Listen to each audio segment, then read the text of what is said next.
달콤한 맛에 각종 비타민까지 풍부해서 많은 사람들이 좋아하는 블루베리. 특히 이 블루베리는 가격이 높고 안정적이어서 귀농인들 사이에서도 인기가 높다고 하는데요. 귀하신 몸 블루베리 지금 바로 만나보실까요? 깨끗한 물과 푸른 숲, 그리고 바다의 고장 전남 장흥. 이곳에서 블루베리 보랏빛에 물든 3명의 농업인을 만났습니다. 동글동글 모양도 예쁘고 맛도 일품이어서 보는 것만으로도 흐뭇해지는데요. 우리 대표님들은 어떤 매력에 빠져서 블루베리를 선택하시게 된 건가요? 예, 저는 서울에서 건설업을 오래 했어요. 예, 하다 건강이 좀 안 좋아져가지고 이쪽으로 내려왔다가 몇 개월 좀 있다 보니까 건강도 좀 회복이 되고 그래서 이제 뭐 해볼 만한 게 없을까? 그래서 이제 이 딸한테 물어봤어요. 아빠 블루베리 농사 한번 해보세요. 이제 그래 해가지고 그때부터 이제 공부를 이제 블루베리에 대한 공부를 하고 다니다 보니까 이 귀농하신 분들이 블루베리 농사 하시는 분들이 참 많아요. 예, 그래서 이제 그분들한테 많은 이제 정보를 얻고 도움을 받았습니다. 예.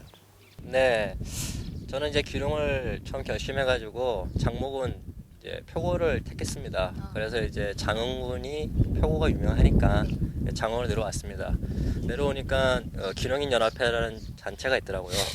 여러 정보도 나누고 이제 제가 이제 블루베리를 택하게 된 가장 큰 이제 이유 중에 하나가 이제 귀농인들이 가장 걱정하는 게 이제 생소한 곳에 가가지고 어떻게 성공하느냐 이게 가장 큰 문제인데 저 같은 경우는 이제 이성화 대표님이 가까이 계시고 그리고 이제 많은 정보도 주시고 조언도 많이 해주시고 그래가지고 이제 표고는 잠시 보류를 시키고 이제 블루베리를 선택하게 된 거죠.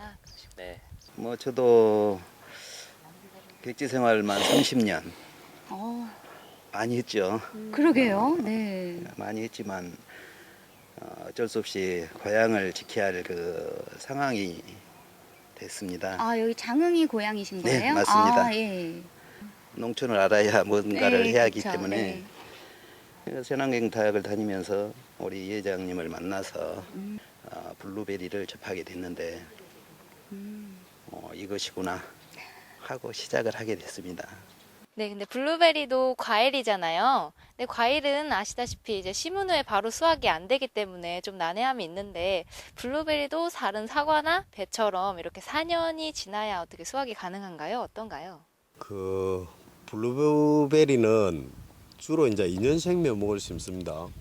2년생 묘목을 심는데 이른 봄에 심으면은 그 이듬해부터 수확이 일부 조금씩 이제 할 수 있고요. 네.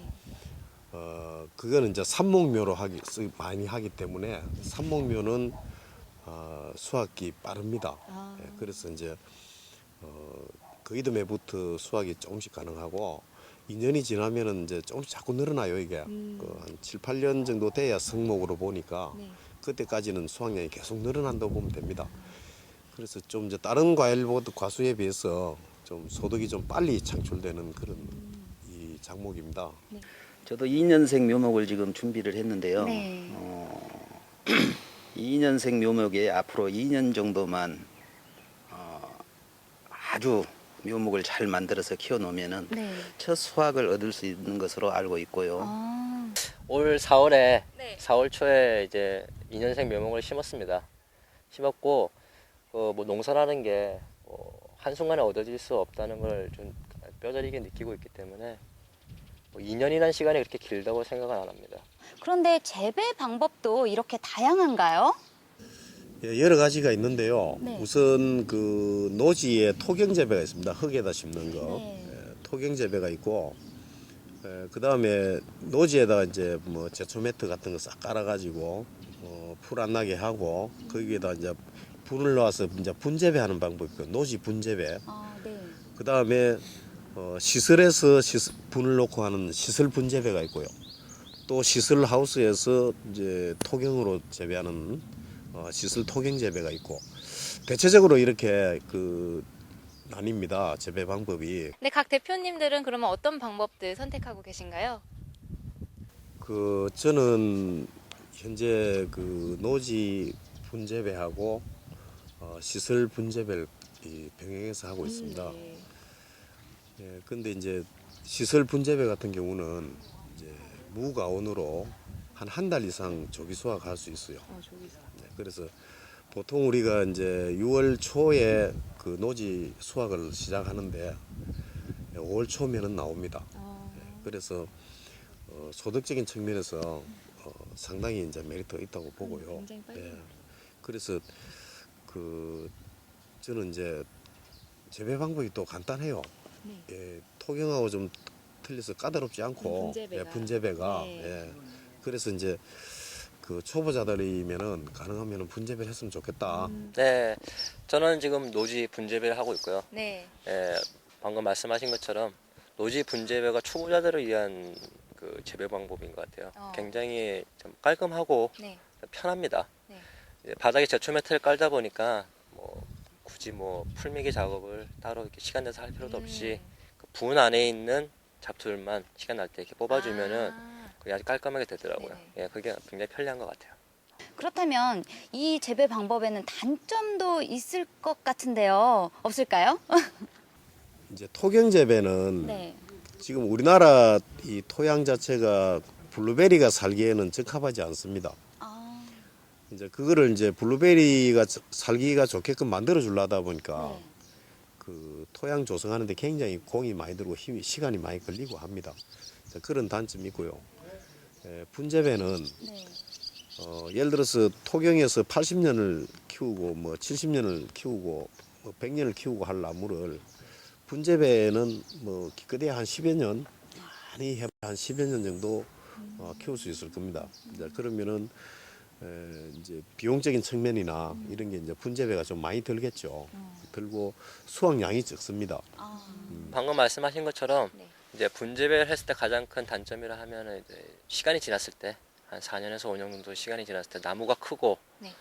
했을 때 이제 뭐 분갈이를 해줘야 된다는 거. 분갈이. 그리고 또 이제 분도 더 크게 또 분 자체가 이제 부식될 염려가 있기 때문에 예, 그런 걸 생각하면은 분재배가 조금 뭐 까다롭다고도 할 수 있는데 뭐 당장에 이제 처음 시작할 때는 분재배가 좋은 것 같고요. 근데 블루베리를 하시면서 이렇게 가장 어려웠던 점은 뭐가 있을까요? 글쎄요.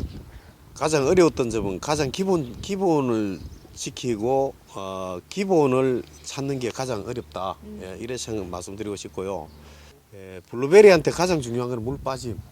물이 배수가 잘 돼야 되고 통기성이 좋아야 되고 그 다음에 이제 산도가 맞아야 됩니다. 블루베리는 우리나라 토양에 안 맞는 게 우리나라 토양이 거의 중성 약산성이 많아요. 근데 블루베리는 아까 말씀하셨듯이 pH 4에서 5 정도 이 정도에서 가장 잘 성장을 합니다. 우리나라 토양은 거의 평균 6.2 정도 나온다. 이래 보시면 돼요. 그래서 산도 조정하는 게 제일 힘들고 그것만 된다면은 병해충 관리는 그렇게 어렵지 않습니다. 네, 저는 뭐 아직 시작한 지 얼마 안 돼서 정확하게는 잘 모르겠지만 작년에 이제 그 이승화 대표님 농장에서 열매 수확하는 걸 봤어요. 네. 근데 이제 일일이 나무 가가지고 손으로 다 그 작은 열매를 따야 네, 되니까 맞아요. 작고. 예, 그 굉장히 이게 힘들어 보이고 또 힘들더라고요 막상 네. 보니까. 그리고 또 아무리 열심히 해도 뭐 사람이 할 수 있는 게 한계가 있으니까 또 이제 농촌에 또 이제 또 큰 또 문제도 하나가 이제 일손 구하기가 녹록치가 않습니다. 예, 그런 게 좀 큰 문제인 것 같아요. 네. 원래 저는 배운 게 많아가지고 어려운 게 없습니다.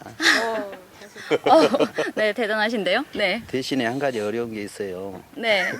전전 부분인데요. 네네. 곱게 잘 키워놓은 가지를 싹둑싹둑 자르려니 그걸 자를 수가 없어요. 물론 욕심이 많아서 네. 못 자른다는 게 아니고 꼭 잘라야 될 가지가 있기 때문에 네. 그 부분에 대해서 정확하니 알고 배워서 잘라야 되는데 아직은 그 정도 단계까지 안 돼서 지금 현재 자원군에서 실시하고 있는 그 과수 전정 부분을 네. 배우고 있는 중입니다. 근데 이렇게 귀하게 키운 블루베리를 이제 판매를 하셔야 되는데 세 분 대표님은 어떤 방법으로 이게 판매를 하고 계신가요? 거의 인터넷 이제 그 통신 판매로 하고 또 주위에 또 지인들 아는 사람들이 다 연락이 와요. 수확질 돼가 하면은 네. 연락이 없디다. 그래서 뭐 아직까지 도매시장이나 청과 상회 이런 데는 한 번도 내본 적이 없어요. 예. 뭐 작년에도 한 3톤 가까이 수확을 했는데 네. 어떻게 그렇게 다 팔았습니다. 아니 앞으로는 좀 이제 그 생산자들이 어떤 단체를 구성을 해서 판매 부분이나 이런 거는 또 다른 방법을 찾으리라 생각합니다. 네네. 저도 그 부분에 또 그렇다면 마지막으로 블루베리를 시작하시려는 예비 기농인분들께 한 말씀 부탁드려도 될까요? 장흥으로 오이소 전부 다. 장흥으로 오시고 네. 블루베리가 너무 많이 심어졌다. 지금 한간에 그런 말이 상당히 많이 있습니다. 그 블루베리가 너무 많이 심어져서 네. 포화 상태고 아, 네. 또 이제 FTA 네. 이제 이런 걸로 해서 가격 경쟁력이 떨어진다. 네. 이제 이런 우려 섞인 목소리들이 많이 있는데 절대 그렇지 않습니다. 지금도 블루베리가 그 가공할 양이 없습니다. 그 다른 분들이 어떻게 말씀하신다 해서 거기에 휩쓸리지 마시고 자기가 어떤 비전이 있는 그런 작목을 선택하신다면 블루베리를 선택하시라. 네. 저 자신 있게 이렇게 말씀드리고 싶습니다. 가장 중요한 거는 자기가 하고 싶은 작목을 선택을 해가지고 그 작목을 선택했다면은 거기에 자신감을 가지고 끝까지 한번 해볼 필요가 있다고 생각합니다. 예, 그러니까 뭐 예비 기농인들께서 작목을 선택하실 때 자기가 정말 원하는 작목을 선택하시고 그게 만약 블루베리가 됐다면은 정말 열심히 하시면은 그 주변에 이런 뭐 우려 다 이제 부식시킬 수 있다고 저는 생각합니다. 네. 김 대표님도 한 말씀 해주셔야죠. 할 말 없습니다. 다 해서 그래도 예비 기농인분들께 네, 해주셔야죠. 할 수 네. 있다고 하면은 네. 블루베리로 선택을 일단 했으면은 네. 거기에 모든 지식과 네. 성공할 수 있는 방법을 찾고 거기다 모든 네. 노력을 쏟아야만이 아마 이게 되지 않을까 싶어요. 모든 것을 걸고 노력을 아끼지 않아야만이 성공하리라고 봅니다. 저는 네, 우리 대표님들 말씀을 듣다 보니까 정말 블루베리를 왜 선택을 하셨는지 강한 확신이 느껴지는데요. 이 외에도 우리가 꼭 기억하고 넘어가야 할 사항이 어떤 것들이 있을지 박사님 말씀 한번 들어보도록 하겠습니다. 블루베리는 청근성 나무거든요. 그래서 뿌리가 그 지면에서 20cm 아래가 대부분 분포를 해요. 그래서 굉장히 공기를 좋아하는 식물이다 보니까 배수 문제를 굉장히 신경을 써야 돼서 물을 잘 빠지는 토양을 선택을 하든지 아니면 물이 잘 빠지게 배수로를 깊게 해주는 게 그 과수원을 만들 때 제일 중요한 일이라고 할 수가 있습니다. 시설 환경에 따라서는 이제 시설 재배하고 노지 재배를 구분을 할 수가 있고요. 또 시설 그 방법에 따라서는 보면 분재배하고 그냥 토경에다 일반으로 하는 토경 재배로 나눌 수가 있는데 각 장점들을 보면 우선 시설 재배 같은 경우에는 강우를 차단을 할 수가 있고요. 그래서 수분 조절이 가능하고 또 병해충 유입을 예방을 할 수가 있습니다. 그리고 가온이나 또 보온을 할 수가 있어서 수확기를 앞당길 수가 있고요. 또 노지 재배 같은 경우에는 우선은 시설비가 안 들어서 좋고요. 그리고 이제 강우를 수분으로 또 이용을 할 수 있는 그런 점들이 있습니다. 그리고 이제 분재배하고 토경재배를 비교를 해보면 분재배 같은 경우에는 이제 블루베리가 좋아하는 토양을 단기간에 만들 수 있어서 초기에 생육이 참 좋은 그런 장점들이 있고 토경재배 같은 경우에는 이제 뿌리가 차단이 되지 않기 때문에 충분히 그 뿌리가 뻗을 수 있고 양수분이 또 완충이 돼서 굉장히 생육이 오래까지 이렇게 지속될 수 있고 10년, 20년 이렇게 재배가 가능하다고 볼 수가 있습니다. 똑똑한 가격으로 농가에 웃음꽃을 선물하고 있는 블루베리는 점점 더 다양해지는 소비자들의 기호도 맞출 수가 있어 앞으로 더욱더 기대가 되는 작목인데요. 예비 기농인 여러분, 블루베리 꼭 기억하세요.